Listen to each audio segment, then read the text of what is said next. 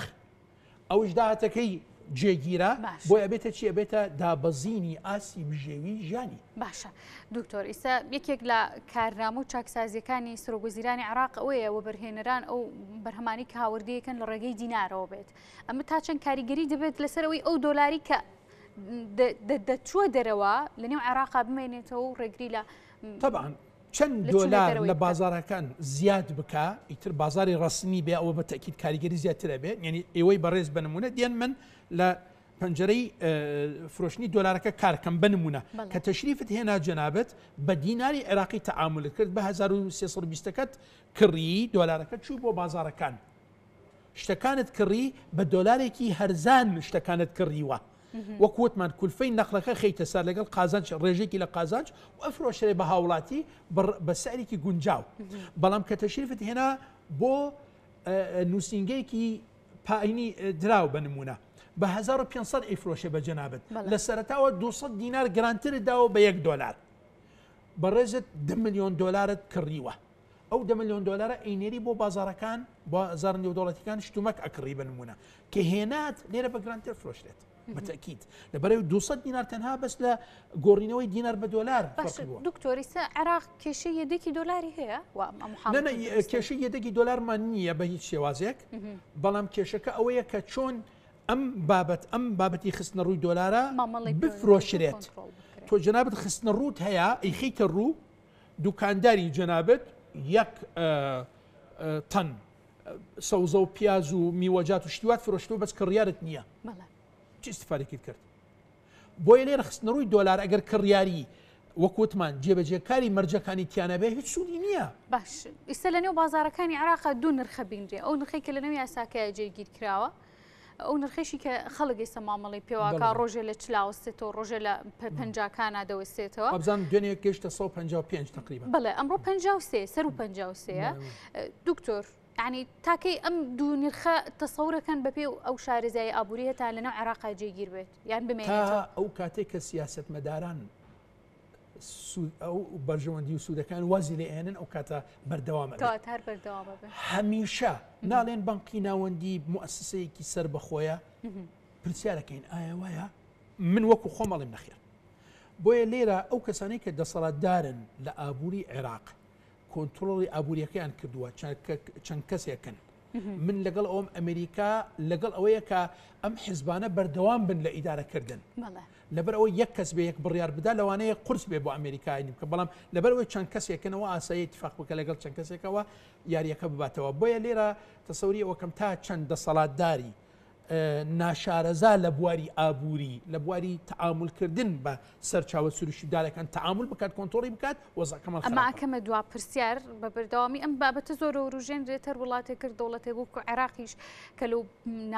نالەباری و دۆخە سیاسی و ئابووریەدایە بە خەریکی بە سیستماتیکردنی